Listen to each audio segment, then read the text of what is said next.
Fusion Fall, there are 4 guides for a player to choose: Ben, Dexter, Double D, and Mojo Jojo.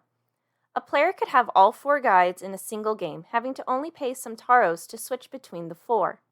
Each guide brings his own storyline to winning the war with Fuse. Ben is collecting plumber gear, Dexter is searching for missing heroes, Double D is seeking out hidden candy, and Mojo is raising an army. As Fusion Fall's poster child, it is no surprise that Ben is among these guides. Like Double D, his entire storyline is geared on keeping something important out of Fuse's hands, although, as we'll find out, this isn't the case for long. Like his other guides, the first handful of missions are just fillers, letting the player adjust to the past. The storyline officially begins in Poke Punch-Out when the player is told that there are some hidden plumber bases that need protecting. Ben wants them locked down, but the player needs some sonic earplugs to protect the player from the sonic security system the bases are equipped with. The next 2-parter missions has the player lock down the bases, one in Peach Creek Estates and the other in Goat's Junkyard. After locking down the bases, Ben tells the player that there's a data miner that he needs information from. According to the data found, it says that Fuse is almost 1,000 years old and that the ectoneurites are connected to Fuse, something touched on later in No Ghosts Allowed and Do Not Enter. After this revelation, the player does some side missions that don't pertain to the overall goal. It picks up again at free launch? Sorta. We shift from plumber bases to finding out more about Fuse. Max Tennyson wants to put a surveillance satellite into space, but needs the player's help in getting that going. The player gets launch trajectory coordinates from Mojo and an energy cell from a plumber base at Bravo Beach.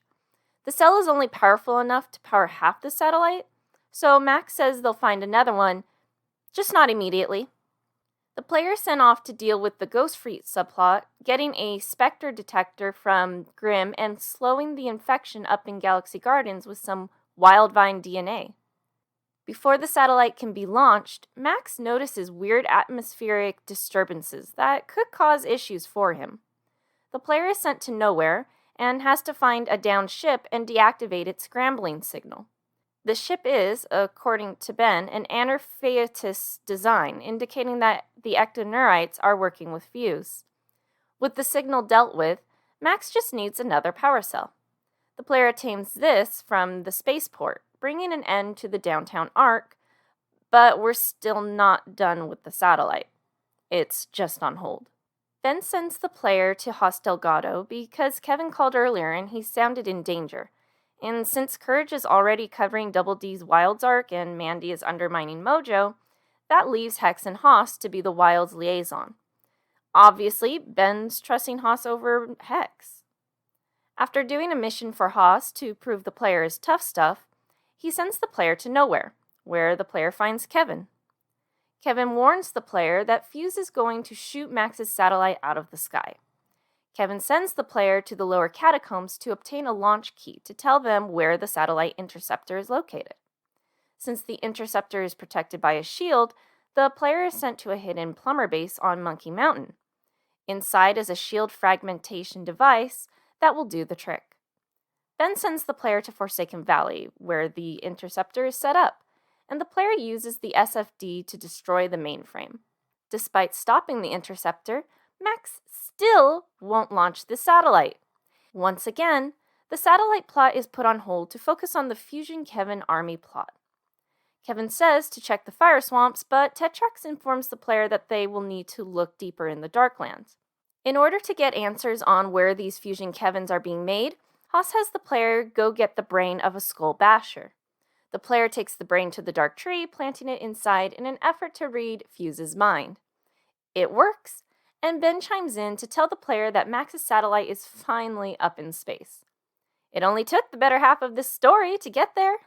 Anyways, reading Fuse's mind shows that Fuse is building the Fusion Kevin army in his lair. With the satellite in space, Max reveals that Fuse is trying to recreate the surface of planet Fusion on Earth, which is not that big of a reveal, considering terrafusers spread fusion matter and transform the environment, and there's the whole fact that the fissure is supposed to be what the future of Earth will look like if Fuse wins. Anyways, The player goes to the precipice and gets a captain's log from the Jurassic Centurions revealing that the army is being built in an underground lair. Because Fuse is using a modified terrafuser, Ben has the player collect an Ibor's eye since it is the only thing that can disrupt the machine. The player goes to this underground lair and takes out the machine, bringing an official end to Fuse's Fusion Kevin army scheme, as well as Ben's storyline.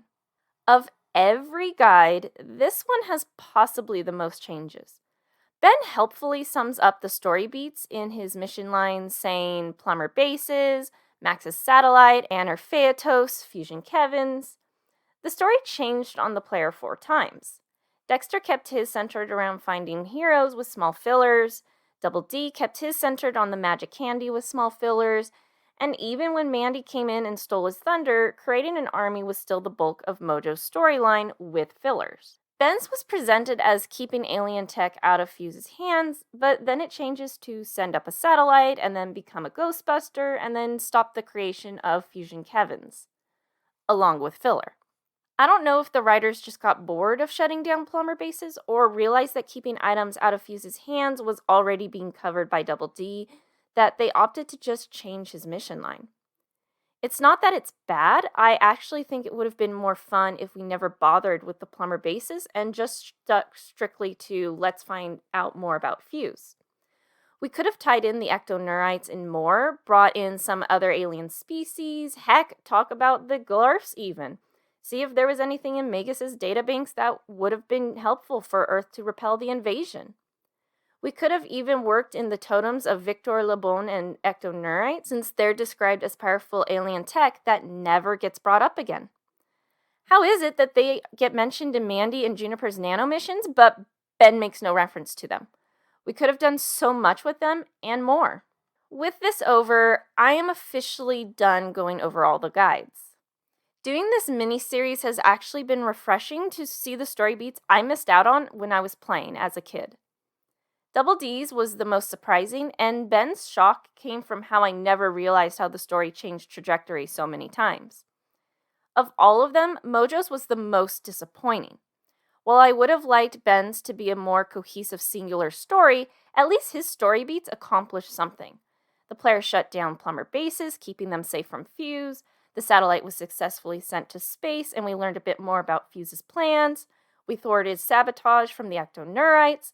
And finally, we brought an end to Fuse's plans of a Fusion Kevin army. In comparison, as Groovy Fox pointed out on another video, nothing was accomplished with Mojo. The only positive that came from that whole storyline was that the hypnotic charm was destroyed, but even then, it was Mandy's fault it was found and left in the first place. I don't want to keep you all any longer. Now that all the guides are done, what do you think? What would you have done differently if you got to write for these 4? Personally, I do small changes to Dex and Double D, focus Ben on gathering as much info on Fuse as possible, and completely overhaul Mojo so that we're either willfully working for him but others sabotage us, or we are sent in as a spy. Thanks for watching, and I'll see you all next time.